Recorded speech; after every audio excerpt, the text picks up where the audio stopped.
بسم اللہ الرحمن الرحیم۔ سورہ یوسف ہم پڑھ رہے ہیں، 58 نمبر آیا مبارکہ ہے، اور سورہ یوسف کا 8واں رکوع ہوگا اور 13ویں پارے کا دوسرا رکوع یہ شروع ہو رہا ہے۔ اعوذ باللہ من الشیطان الرجیم، بسم اللہ الرحمن الرحیم۔ وجاء اخوة یوسف فدخلوا علیہ فعرفهم وہم لہو منکرون۔ حضرت یوسف علیہ السلام کو اللہ تبارک و تعالیٰ نے قید خانے سے آزادی عطا فرمائی اور آپ کو ایک اہم عہدہ اور منصب مملکت کا مل گیا اور وزارت خزانہ پر آپ کو فائز کر دیا گیا۔ پیچھے ہم نے پڑھا کہ بادشاہ نے جو خواب دیکھا تھا اس کے مطابق پہلے 7 سال خوشحالی کے سال تھے اور خوب زراعت ہونی تھی اور اس میں غلہ خوب اچھی طرح پیداوار ہونی تھی، اور پھر اس کے بعد 7 سال قحط سالی کے شروع ہونے تھے۔ تو ویسے ہی ہوا، خوب بارشیں ہوئیں اور وافر مقدار میں پیداوار ہوئی، اور گندم کی پیداوار جو ہے جس طرح کے بتایا گیا تھا اسی طرح اس کی حفاظت شروع کر دی گئی۔ حضرت یوسف علیہ السلام نے اس کے لیے مختلف شہروں میں اپنے لوگ مقرر کیے اور گودام بنائے اور اس میں ان کی حفاظت شروع کر دی۔ جس طرح ہم نے پیچھے پڑھا تھا کہ حضرت یوسف نے اس کا حل یہ بتایا تھا کہ اس گندم کو خوشے سے نکالا نہیں جائے گا،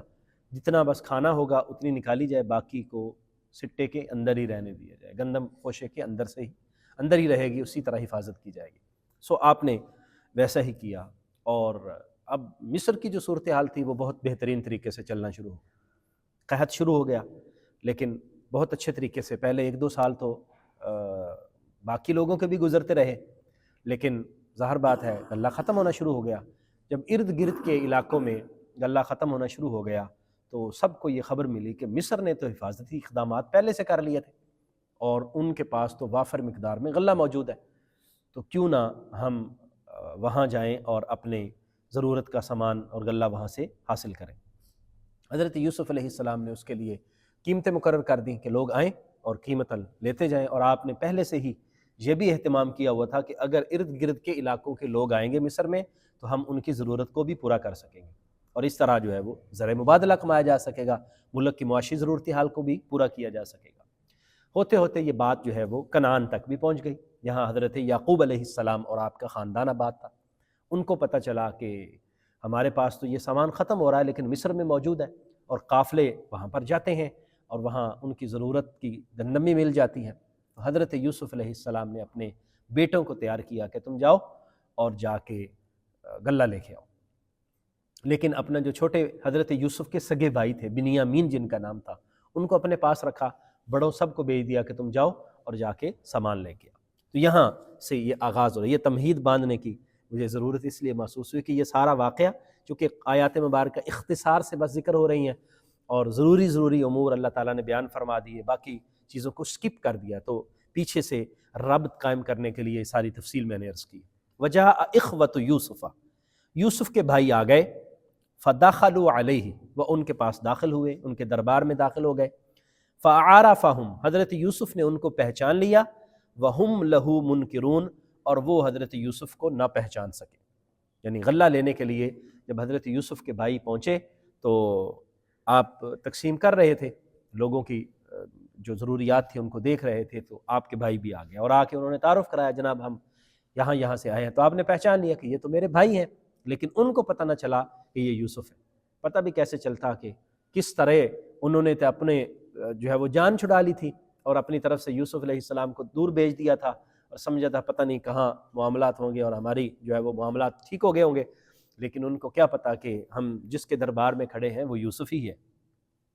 وَلَمَّا جَهَّزَهُم بِجَهَازِهِمْ، جب آپ نے ان کا ساز و سامان تیار کروا دیا، قَالَ ائْتُونِي بِأَخٍ لَكُم مِّنْ أَبِيكُمْ، تو آپ نے ان سے فرمایا کہ تم لے آنا اپنے بھائی کو، اخن لکم، اپنے اس بھائی کو، من ابیکم، جو تمہارے باپ کی طرف سے ہے۔ یعنی حضرت یوسف کی والدہ اور باقی جو بھائی تھے ان کی والدہ علیحدہ علیحدہ سی، بلکہ روایات میں آتا ہے کہ حضرت یوسف کی 3 شادیاں تھیں، باقی جو 2 بھائی تھے باقی جو باقی بھائی تھے وہ 2 بیویوں سے تھے، اور حضرت یوسف کی والدہ یہ علیحدہ تھیں، اور بعض نے 2 کا بھی ذکر کیا ہے کہ نہیں 2 آپ کی بیویاں تھیں۔ بہرحال جو دوسرے حضرت یوسف علیہ السلام اور آپ کے چھوٹے بھائی بنیامین یہ علیحدہ والدہ سے تھے، اور باقی بھائی علیحدہ والدہ سے۔ تو حضرت یوسف نے ان کو کہا کہ اپنے بھائی کو بھی لے آنا جو تمہارے باپ کی طرف سے تمہارا سگا بھائی بنتا ہے، والدہ علیحدہ علیحدہ ہے، جو تمہارا باپ شریک بھائی ہے اس کو بھی آئندہ ساتھ لانا۔ الا ترونا، کیا تم نہیں دیکھ رہے، انی اوفی الکیلہ، میں وزن پورا پورا دیتا ہوں، وانا خیر المنزلین، اور میں بہترین مہمان نواز بھی ہوں۔ آپ نے ان کی بہترین مہمان نوازی بھی کی اور بڑا آؤ بھگت بھی کیا۔ وہ حیران بھی ہوئے کہ ہمیں خصوصی پروٹوکول دیا جا رہا ہے اور خصوصی طریقے سے نوازا جا رہا ہے، اور آپ نے ان کو اچھے طریقے سے غلہ بھی فراہم کیا، ساری معلومات ان سے لے لی، پوچھتے رہے۔ آپ کو تو معلوم تھا لیکن ان کو ظاہر یہ کروانا تھا کہ میں تم سے پوچھ رہا ہوں۔ تو حضرت یوسف نے اپنے بھائی سے متعلق بھی ساری چیزیں پوچھ لیں، گھر والے، فیملی، حضرت یعقوب سے متعلق ساری چیزیں پوچھ لیں، انہوں نے بتا دیں، اور حضرت یوسف نے کہا پھر آئندہ جب آؤ گے، ابھی تو غلہ لے جاؤ لیکن جب آئندہ آؤ گے تو پھر اپنے اس بھائی کو ساتھ لانا۔ فَإِن لَّمْ تَأْتُونِی، اگر تم اس کو ساتھ نہیں لاؤ گے، فَلَا کَیْلَ لَکُمْ عِندِی، تو پھر تمہارے لیے میرے پاس کوئی بھی سامان نہیں ہوگا، پھر میں کچھ بھی نہیں دوں گا۔ فَلَا وَلَا تَقْرَبُونَ، اور پھر تم میرے قریب بھی نہیں آؤ گے۔ اپنے بھائی کو لاؤ گے تو تمہیں نیکسٹ ٹائم غلہ ملے گا، ورنہ نہیں ملے گا۔ قالوا، انہوں نے کہا، سنراود عنہ اباہ، ہم اس سے اپنے باپ سے گزارش کرنے کی کوشش کریں گے، باپ کو راضی کرنے کی کوشش کریں گے۔ وَإِنَّا لَفَاعِلُونَ، اور بے شک ہم کر لیں گے۔ یعنی اندر سے تو ڈر رہے تھے کہ جب سے یوسف علیہ السلام کو جدا کیا ہے والد محترم نے، اس کے بعد انہوں نے بنیامین کو کبھی بھی علیحدہ نہیں ہونے دیا، لیکن اب اتنے بڑے سفر پر وہ کیسے لائیں گے؟ باپ کو کوشش کریں گے ہم منانے کی، اگر مان گئے پھر کہنے لگے نہیں منا لیں گے ہم، آپ ابھی تو ہمیں جانے دینا جی، تو نیکسٹ ٹائم جب ہم آئیں گے تو بھائی کو بھی ساتھ لائیں گے۔ وقال لفتیانہ اجعلوا بضاعتہم، حضرت یوسف نے، جو آپ کے جوان تھے، حضرت یوسف کے کام کاج کرنے والے ملازمین، آپ نے ان سے کہا اجعلوا بضاعتہم فی رحالہم، ان کا جو سامان ہے جس کے بدلے میں گندم لی ہے وہ بھی ان کے سامان میں ہی رکھ دو، فی رحالہم، ان کے جو کجاوے ہیں جن کے اندر سامان وغیرہ ہے ان کے اندر، یعنی جو پیسے وغیرہ یا جس کے عوض ان کو گندم دی گئی تھی وہ سامان بھی واپس ہی ان کے اندر رکھ دو، لعلہم یعرفونہا، شاید کہ یہ پہچان جائیں، اذا انقلبوا الی اہلہم، جب اپنے گھر واپس جائیں، اپنے اہل و عیال کی طرف پلٹ کے جائیں گے تو پھر یہ جب سامان پہچانیں گے تو یہ دیکھیں گے کہ وہ ہمارا عوض جس کے بدلے میں ہم نے گندم لی تھی وہ تو ہمیں واپس مل گیا ہے، لعلہم یرجعون، اور یقیناً پھر یہ واپس بھی آئیں گے، یعنی دیکھیں گے کہ ہمارے ساتھ تو بہت اچھا سلوک کیا گیا ہے اور ہمارا پیسہ بھی واپس کر دیا گیا، ہمارا سامان بھی واپس کر دیا گیا، گندم بھی مل گئی اور ہماری مہمان نوازی بھی ہوئی، پروٹوکول بھی ہوا، تو ہمیں تو دوبارہ جانا چاہیے۔ فلما رجعوا الی ابیہم، اور جب یہ اپنے والد محترم کے پاس واپس آئے، یعنی حضرت یعقوب علیہ السلام کی بارگاہ میں پہنچے، قالوا، تو کہنے لگے، یا ابانا،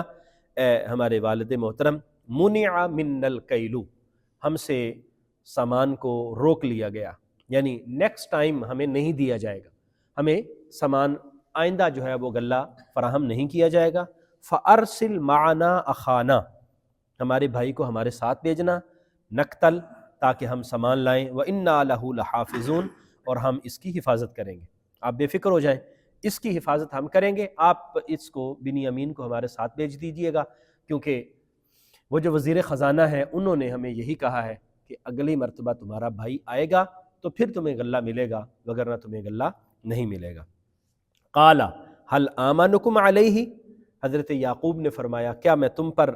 بے خوفی کا یا اعتماد کا اظہار کروں، کما امنتکم علی اخیہ من قبل،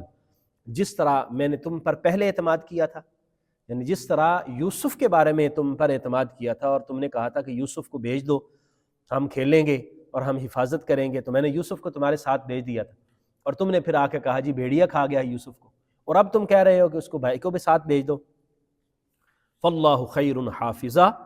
اور اللہ تبارک و تعالیٰ ہی بہترین حفاظت فرمانے والا ہے، وَهُوَ أَرْحَمُ الرَّاحِمِينَ، اور وہی تمام رحم کرنے والوں سے سب سے زیادہ رحم کرنے والا ہے۔ اللہ تبارک و تعالیٰ کی ذات ہی سب سے زیادہ رحم کرنے والی ہے۔ تو اس طرح یہ حضرت یوسف علیہ السلام کی بارگاہ میں ان کا جانا مصر میں، مصر سے پھر واپس آنا، یہ سارے سفر کا ماجرا اختصار کے ساتھ بیان کیا گیا کہ کس طرح حضرت یوسف علیہ السلام نے اپنے بھائیوں کے ساتھ اچھا سلوک کیا۔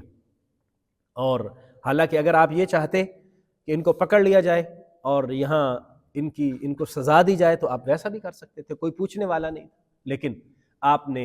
ان کے ظلم کے بدلے میں آپ نے ویسا سلوک نہیں کیا جیسا انہوں نے کیا تھا۔ آپ نے اچھا سلوک کیا، ان کی مہمان نوازی کی، بتائے بغیر کہ میں کون ہوں، اور اپنا آپ ظاہر کیے بغیر مہمان نوازی بھی کی، ان کو اچھا غلہ بھی فراہم کیا، اور پھر ان کا جو معاوضہ لیا گیا تھا گندم کے بدلے میں وہ بھی واپس کر دیا، اور مزید اچھا سلوک کرنے کا وعدہ کیا، کیونکہ آپ اپنے خاندان کے ساتھ ملنا چاہتے تھے اور اپنے بھائی سے بھی، اور باقی بھی چیزیں اللہ کی طرف سے جو حکمتیں تھیں وہ چل رہی تھیں۔ تو اس طرح سے ہمیں حضرت یوسف علیہ السلام کے اس کردار سے ہمیں بھی یہ علم ہوتا ہے کہ ظلم کے بدلے میں ظلم اللہ تبارک و تعالیٰ کو پسند نہیں، معاف کر دینا اللہ کو زیادہ پسند، اگرچہ جس نے جس کے ساتھ برا سلوک کیا ہو اتنا برا سلوک اس کو کرنے کی اجازت قرآن بھی دیتا ہے، لیکن قرآن مجید نے ہی فرمایا، اور اس واقعہ سے بھی ہمیں ظاہر ہو رہا ہے کہ برے سلوک کے بدلے میں اچھا سلوک کرنا اللہ تعالیٰ کو زیادہ پسند ہے، اور یہ انبیاء کرام کا طریقہ بھی ہے اور قرآن کا حکم بھی ہے۔ اللہ تعالیٰ ہمیں عمل کی توفیق عطا فرمائے، آمین۔ وآخر دعوانا الحمد للہ رب العالمین۔